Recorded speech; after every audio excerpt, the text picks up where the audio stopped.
1945 में second world war जो है, सेकेंड द्वितीय विश्व युद्ध समाप्त हो चुका था। और कह सकते हो कि उस समय इंग्लैंड के जो प्राइम मिनिस्टर थे, प्रधानमंत्री थे, वो बने थे लॉर्ड एटली। उन्होंने ये डिसाइड किया कि भारत में लगातार जो चीजें चल रही थी, सेकेंड वर्ल्ड वॉर हुआ, भले ही इंग्लैंड उस खेमे में था, उस साइड में था जो सेकेंड वर्ल्ड वॉर जीत चुका था, लेकिन काफी डैमेज हो चुका था। और जो सब कॉन्टिनेंट स्टेट्स थे, उपनिवेश राज्य थे, उनको कंट्रोल करना अब थोड़ा सा उसके लिए मुश्किल होने लगा था। फिर भारत में लगातार जो स्वराज की मांग की जा रही थी, लगातार हर तरह से प्रेशर बन रहा था। यानी कि जो कांग्रेसी नेता थे वो अपने स्तर पर प्रयास कर रहे थे, जो रेवोल्यूशनरी थे, क्रांतिकारी थे, वो भी अपने स्तर पर प्रयास कर रहे थे। यानी हर तरीके से जो है तो उस समय अंग्रेजों को बाहर करने के लिए सभी अपने अपने स्तर पर प्रयास कर रहे थे। इन सभी चीज़ों को ध्यान में रखते हुए यहाँ पर भारत में, यानी कि भारत में एक तरह से एक यहाँ का संविधान बना करके इसको स्वतंत्र कर देने के लिए एक कह सकते हो कि योजना, यानी कि एक कैबिनेट योजना प्लानिंग की गई, जिसको कैबिनेट मिशन प्लान बोला गया। 3 सदस्यों की ये समिति थी, 3 सदस्यों की ये समिति थी, ठीक है ना। कौन कौन थे यहाँ पर? तो एटली साहब ने 3 सदस्यों की समिति बनाया, lord Pethick Lawrence, sir Stafford Cripps और एवी अलेक्जेंडर। 3 लोगों की कमेटी बनाई गई और इस कमेटी को बोला गया कैबिनेट मिशन कमेटी, ठीक है ना, कैबिनेट मिशन योजना। और इस योजना को भारत में भेजा गया ताकि यह भारत में मेन क्या इसका मिशन का प्रमुख उद्देश्य क्या था? तो prime object the mission was the help India achieving independence, ठीक ना, setting up the constituent assembly. यानी कि यहाँ पर संविधान सभा का निर्माण करना इसका मेन उद्देश्य था, ताकि हम भारत को आज़ाद कर दें। लेकिन तब उसके पहले भारत को हम आज़ाद कर देंगे, लेकिन उसके पहले संविधान सभा बन जाए जो भारत का संविधान बनाने का प्रयास तेज कर दे, ठीक है ना, ताकि कह सकते हैं कि भारत जैसे आज़ाद हुए उसको बहुत जल्दी जो है तो उसको उसका संविधान मिल जाए। तो यही प्रमुख चीज़ थी, ठीक है ना। और यही शर्त भी थी कि आप जल्दी से संविधान सभा बना लीजिए और संविधान सभा बना लोगे उसके बाद हम आपको आज़ाद कर देंगे। ये सब बातचीत यहाँ पर की गई, ठीक है ना। बहुत सारी बातें थी, अब इतनी डिटेलिंग से नहीं करेंगे। फिर ये कैबिनेट मिशन जो योजना बनी, कैबिनेट मिशन योजना को ध्यान में रखते ही, ठीक है ना, अब ये कैबिनेट मिशन योजना को ध्यान में रखते हुए भारत में संविधान सभा के गठन की बातचीत की गई। जुलाई 1946 में चुनाव वगैरह हुए थे कह सकते हो संविधान सभा के, जिसमें मैं आपको बता दूं कि करीब 389 सीटें थी, 389 सीटें थी। आगे भी ये जानकारी मैं यहाँ पर सभी जानकारी को मैंने यहाँ पर इंक्लूड कर रखा है, सभी चीज़ें आपको यहाँ पर मिल जाएंगी। 389 कुल मिला के सीटें थी, ठीक है ना। बेसिकली चुनाव किस प्रकार से होना था, तो जो आप देखोगे यहाँ पर चुनाव जो है वो आपका प्रोपेंशियल रिप्रेजेंटेटिव मेथड, ये कहाँ पढ़ते हो संविधान में बताओ? ये मेथड कहाँ पढ़ते हो संविधान में? कहीं पढ़ते हो? प्रोपेंशियल रिप्रेजेंटेटिव मेथड।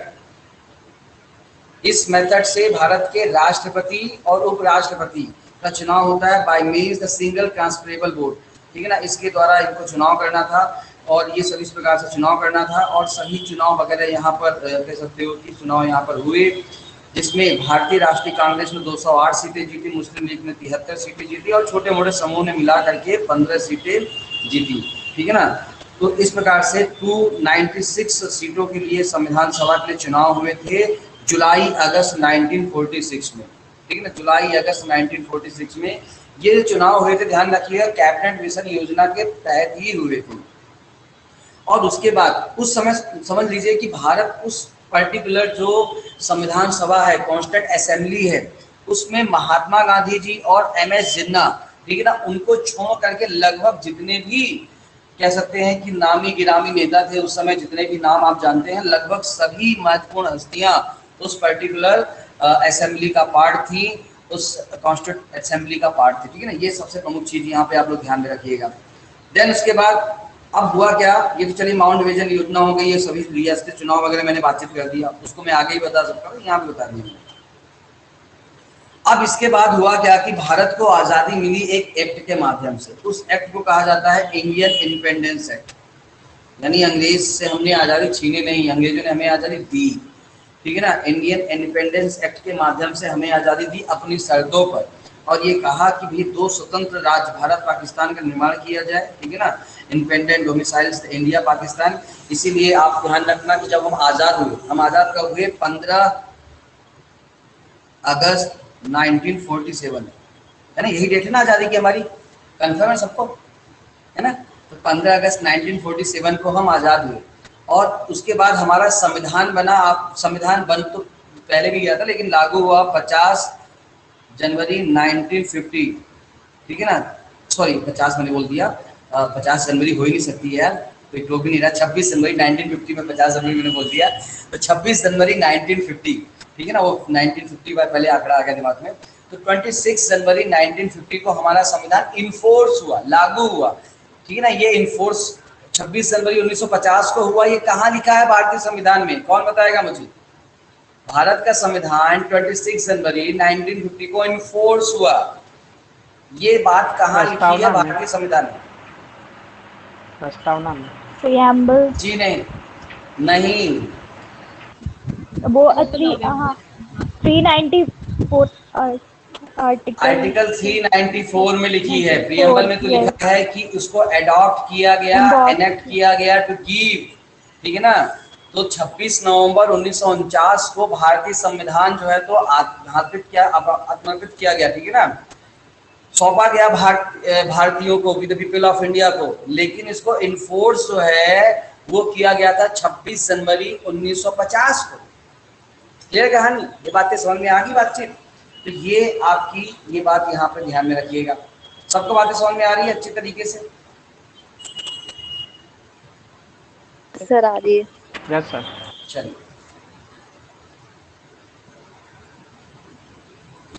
देन उसके बाद अब देखिए मेन ये हमने देख लिया।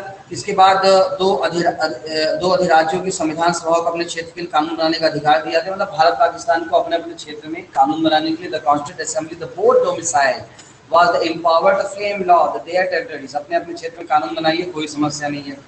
फिर भारत पाकिस्तान के बीच में रेखा भी खींचनी थी, इसके लिए सर सिरिल रैटक्लिफ, ठीक है ना, सर सिरिल रैटक्लिफ को काम सौंपा गया। इसीलिए आप जानते हो कि भारत पाकिस्तान के बीच की रेखा को क्या बोला जाता है, इन्हीं के नाम से रैटक्लिफ लाइन बोला जाता है, ठीक है ना। तो रैटक्लिफ लाइन बोला जाता है क्योंकि इन्होंने भारत पाकिस्तान की रेखा खींची। ऐसे व्यक्ति ने भारत पाकिस्तान की रेखा खींची जिसको ना भारत के बारे में कोई जानकारी थी ना पाकिस्तान के बारे में कोई जानकारी थी। इनको बोल दिया गया कि भाई काम करो यार, यहाँ पर ये पर्टिकुलर एरिया में ज़्यादा मुसलमान रहते हैं, तुम तो इनको इतना दे दो इधर, और चूंकि उधर बंगाल तरफ भी ज़्यादा मांग रहे हैं तो बंगाल में भी इतना पार्ट दे दो।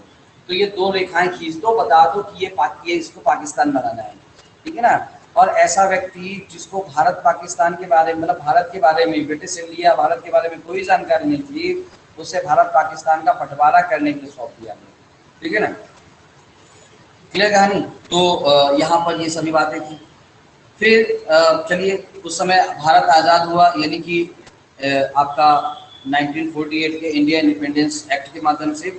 और जो भारत का आज़ादी के बाद भारत जो बना उसको बोलते हैं डोमिसाइल इंडिया। डोमिसाइल इंडिया यानी कि डोमिसाइल इंडिया के प्रथम गवर्नर जनरल कौन थे? लॉर्ड माउंटबेटन, ठीक है ना। लॉर्ड माउंटबेटन उसके प्रथम गवर्नर जनरल थे। लेकिन बाद में भारत के पहले गवर्नर जनरल बने थे श्री गोपालचारी, उनको बनाया गया था। उसके बाद से फिर संविधान सभा यानी कि हमारी लागू हो गई, संविधान लागू हो गया और फिर भारत के पहले राष्ट्रपति वहाँ पर जा करके उस पद को संभाला, ठीक है ना। और वो फिर डॉक्टर राजेंद्र प्रसाद थे। तो वो सभी बातें हम आगे करेंगे। तो ये कुल मिला करके भारत शासन इंडियन जो गवर्नमेंट एक्ट है, भारत इंडियन इंडिपेंडेंस एक्ट में इतनी बातें आपको ध्यान में रखनी है। चलिए, अब आते हैं संविधान का निर्माण, फॉर्मेशन ऑफ कॉन्स्टिट्यूशन। संविधान के निर्माण की बातचीत करते हैं।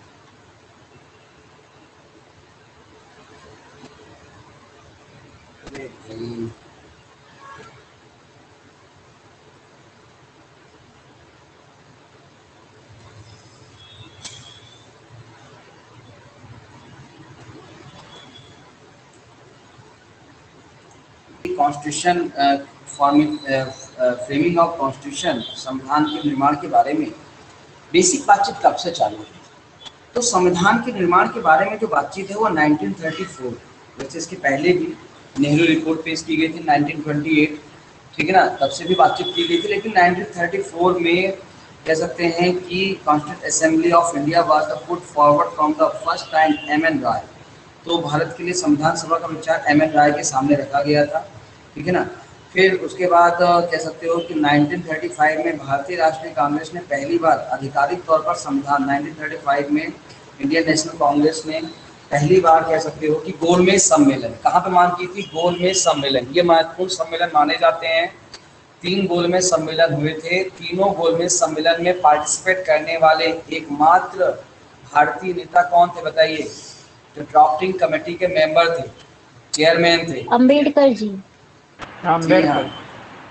ठीक है ना। तो ये एकमात्र व्यक्ति थे जिन्होंने, बाकी गांधी जी भी जो है तो गए थे। तो गोलमेज सम्मेलन में हमने बहुत सारी बातें की ही भारत में एक संविधान बनाया जाए, और इसी सब चीज़ को ध्यान में रखते हुए कह सकते हो कि ब्रिटिश सरकार ने सैद्धांतिक रूप से स्वीकार कर लिया। और फिर एक अगस्त प्रस्ताव 1940 में एक अगस्त प्रस्ताव कांग्रेस ने पेश किया, ठीक है ना। तो कह सकते हो कि अगस्त प्रस्ताव पेश किया, चूंकि ये 8 अगस्त 1940 को प्रस्ताव पेश किया गया था, इसको अगस्त प्रस्ताव के नाम से जाना जाता है। तो अगस्त प्रस्ताव पेश किया गया और इसमें ये कहा गया था कि भारतीय संविधान के लिए एक कॉन्स्टिट्यूंट असेंबली, संविधान सभा के निर्माण की बातचीत करनी चाहिए और भारत का संविधान बनाया चाहिए, ठीक है ना। बाद में फिर वही है कि 1942 में क्रिप्स मिशन वगैरह की सब क्रिप्स मिशन की बातचीत भी किया गया, जिसको बहुत ज़्यादा स्वीकार नहीं किया गया, उसको अस्वीकार कर दिया गया। बाद में फिर कैबिनेट मिशन योजना के बाद से संविधान की कहानी चालू हुई, और ये बात मैंने आपको बता दिया है। कैबिनेट मिशन योजना के द्वारा, ठीक है ना, the constituent assembly was constituted November 1946। चुनाव हुए आपके जुलाई अगस्त में, और नवंबर 1946 में जो है तो आपका जो कह सकते हो कैबिनेट मिशन योजना के तहत आपका कॉन्स्टिट्यूंट असेंबली को फॉर्मेट हुआ, बनी, ठीक है ना। और बाद में फिर इसके तहत जो है तो आपका ये पूरी जानकारी मैंने आपको यहाँ पे बता दी, ठीक है ना। चलिए अब बात करते हैं संविधान, वर्किंग द कॉन्स्टिट्यूंट असेंबली। संविधान सभा ने अपना काम चालू किया। देखिए कब से काम चालू किया? दिसंबर 1947 से। संविधान सभा ने अपना काम कब से चालू किया? 9 दिसंबर 1946 से संविधान सभा ने अपना संविधान बनाने का काम चालू किया, ठीक है ना। मुस्लिम लीग ने बैठक का बहिष्कार किया, मुस्लिम लीग बाइकॉट द मीटिंग। तो उस समय 211 मेंबर ने, ठीक है ना, the meeting was attended by the 211 member. तो चूंकि इसने बहिष्कार किया, 208 कांग्रेसी जीत गए थे, कुछ अलग से इकट्ठा हो गए थे, मुस्लिम लीग ने बहिष्कार कर दिया। तो 211 मेंबर्स ने संविधान सभा में पार्टिसिपेट किया, भाग लिया, ठीक है ना। उस समय कह सकते हो कि फ्रांसीसी प्रथा, एक कह सकते हो कि फ्रांसीसी प्रैक्टिस थी, फ्रांसीसी प्रथा थी कि जो मोस्ट सीनियर सदस्य था उसको आप चेयरपर्सन बना देते हो। इसीलिए उसी बात को ध्यान रखते हुए सबसे जो मोस्ट सीनियर इंटरिम प्रेसिडेंट बनाया गया असेंबली का, डॉक्टर सच्चिदानंद सिन्हा को। ये फ्रांसीसी मेथड थी जिसके तहत इंटरिम चेयरमैन बनाया गया डॉक्टर सच्चिदानंद सिन्हा को, ठीक है ना। और बाद में 2 दिन बाद ही 11 दिसंबर 1946 को, चूंकि इंटरिम उसको बनाया गया था, अस्थायी तौर पर टेम्परेरी बोले या इंटरिम बोले, उनको बनाया गया था।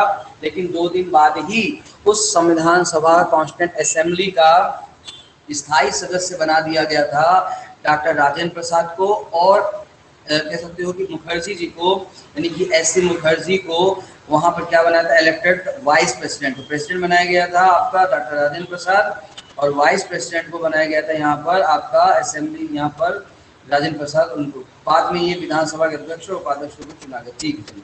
ये सभी बातें यहाँ पर की गई।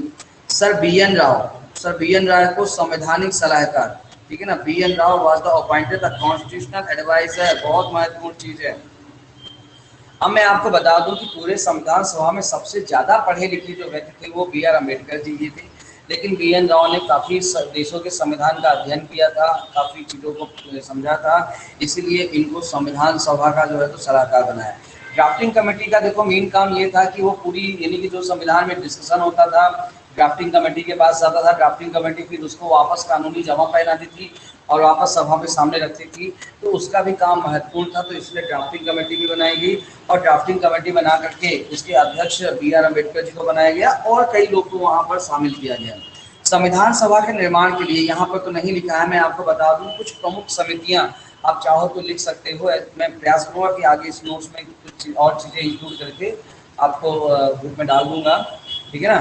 तो प्रारूप समिति, drafting committee doctor B R Ambedkar, ठीक है ना। फिर उसके बाद संविधान समिति, कॉन्स्टिट्यूशनल कमेटी जवाहरलाल नेहरू, ठीक है ना। फिर उसके बाद आपका संचालन समिति तो डॉक्टर राजेंद्र प्रसाद।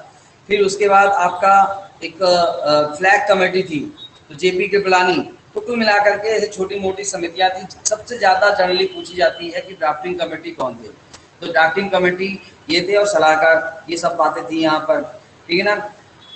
देन उसके बाद संविधान पे डिस्कशन चालू हुआ और संविधान पर पूरे डिस्कशन में 11 सेशन हुए। 11 सेशन हुए जो 2 साल 11 महीने और 18 दिन में, 2 ईयर 11 मंथ और 18 डेज में, ठीक है ना, करीब 11 सत्र हुए संविधान बनाने के लिए।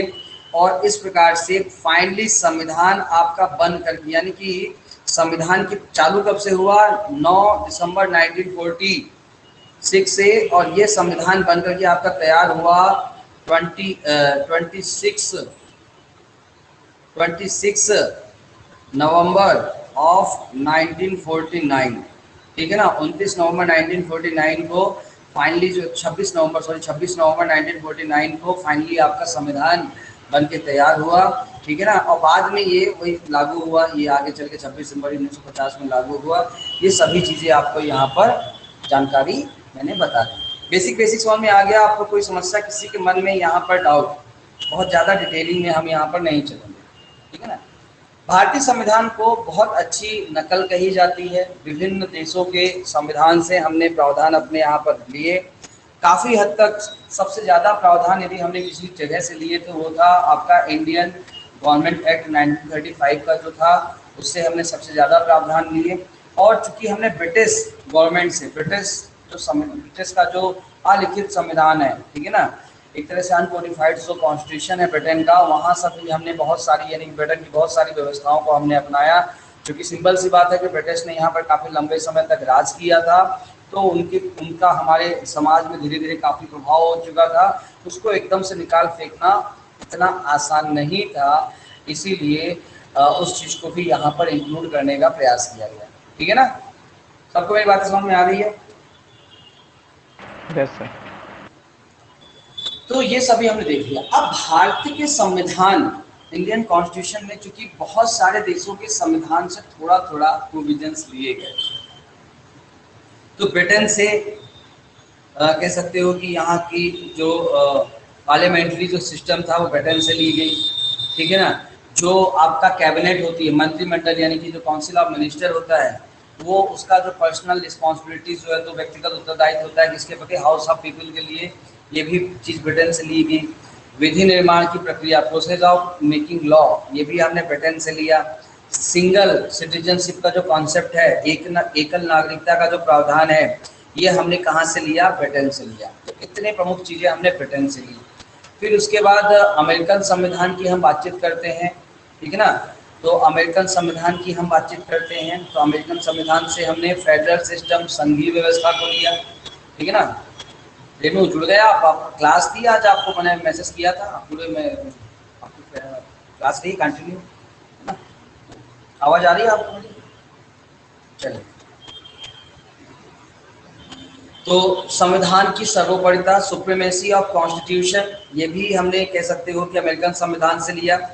इंडिपेंडेंट जुडिशरी का कॉन्सेप्ट हमने अमेरिका से लिया। जुडिशियल रिव्यू का कॉन्सेप्ट हमने अमेरिका से लिया। न्यायिक पुनर्विलोकन, फंडामेंटल राइट्स का कॉन्सेप्ट हमने अमेरिका से लिया। राष्ट्रपति पर जो इम्पीचमेंट प्रोसेस है, महाभियोग की प्रक्रिया है, ये हमने अमेरिका से लिया। तो ये प्रमुख प्रावधान हमने अमेरिका से लिए। आयरलैंड की बातचीत करें तो directive principle of state policies, राज्य के नीति निर्देशक तत्व है, ये हमने आयरलैंड से लिए, ठीक है ना। क्लियर? प्रमुख चीज हमने यही आयरलैंड से लिया। कनाडा से हमने यहाँ पर क्या लिया कि कनाडा से प्रमुख चीज तो खासकर जो संघ राज्य के बीच में, यूनियन और स्टेट के बीच में जो सेपरेशन ऑफ पावर है, शक्ति का विभाजन है, ठीक है ना, तो वो हमने बेसिकली यहाँ पर लिया। ऑस्ट्रेलिया के संविधान से हमने जो प्रस्तावना की भाषा, यानी कि लैंग्वेज ऑफ प्रियम्बल और कंटेंट लिस्ट का जो संवर्धित सूची का जो प्रावधान है, वो हमने कहाँ से लिया, वो ऑस्ट्रेलिया के संविधान से लिया, ठीक है ना। आर्टिकल 21 में जो प्रोसीजर एस्टेब्लिश बाय लॉ है, विधि निर्माण प्रोसीजर एस्टेब्लिश बाय लॉ जो बातचीत करता है, ये हमने कहाँ से लिया? ये जापान के संविधान से लिया। संविधान संशोधन ठीक ना, कॉन्स्टिट्यूशन अमेंडमेंट की जो पावर है आर्टिकल 368 में जो बातचीत करता है, वो हमने कहाँ से लिया? साउथ अफ्रीका के संविधान से लिया। फंडामेंटल ड्यूटी बाद में 42 में संविधान 42 कॉन्स्टिट्यूशनल अमेंडमेंट एक्ट में आपके फंडामेंटल ड्यूटीज को जो ऐड किया गया, फंडामेंटल ड्यूटीज को जो जोड़ा गया, इनको जो है तो हमने कहाँ से लिया? यूएसएसआर से, रूस से लिया। ठीक है ना। जर्मनी के संविधान से हमने क्या लिया? जो आपके इमरजेंसी प्रोविजंस है, आपातकाल संबंधी प्रावधान है, वो हमने जर्मनी के संविधान से लिया। तो कुल मिलाकर के और सबसे ज्यादा बड़ा जो प्रावधान हमने लिया वो लिया था आपका 1935 के भारत शासन अधिनियम से। और मैं आपको बता दूं कि करीब 200 आर्टिकल, ठीक है ना, मैक्सिमम करीब जो है तो कह सकते हैं कि 200 के आसपास आर्टिकल भारत शासन अधिनियम से थोड़े बहुत मॉडिफिकेशन के साथ साथ भारत के संविधान में आपके शामिल कर लिया गया। यानी कि 200 आर्टिकल के आसपास हमने सबसे बड़ा हिस्सा कहाँ से लिया? तो 1935 का इंडियन गवर्नमेंट एक्ट था। अब देखो यही सब इंडियन गवर्नमेंट एक्ट था और यही सबसे बड़ी बात है कि इंडियन गवर्नमेंट एक्ट का विरोध मतलब उसके यानी कि साइमन कमेटी की रिकमेंडेशन के आधार पर इंडियन गवर्नमेंट एक्ट बना था और उसी से हमने बहुत बड़ा हिस्सा भारतीय संविधान का लिया। ठीक है ना। चलिए ठीक है, तो ये बेसिक जानकारी मैंने यहाँ पर संविधान के बारे में बता दी। जब संविधान तैयार हो गया था आपका 26 नवंबर 1949 को, ठीक है ना, 26 नवंबर 1949 को जब संविधान तैयार हो गया था, उस समय संविधान में 395 आर्टिकल थे जो 22 पार्ट में डिवाइडेड थे और पीछे 8 अनुसूचियां, 8 शेड्यूल थे। वर्तमान में भी यदि आप देखेंगे तो आर्टिकल में जो लास्ट डिजिट है वो 395 ही है, लेकिन बीच में ABC करके बहुत सारे आर्टिकल ऐड हो गए हैं। तो वर्तमान में आपको करीब 450 आर्टिकल भारतीय संविधान में मिलेंगे। 22 पार्ट में अभी भी डिवाइडेड है, ठीक है ना। बीच में एक दो AB करके पार्ट जुड़ गए हैं, कुछ रिपील हो गए हैं, तो उनको भी हम बेसिक थोड़ा सा कभी देख लेंगे।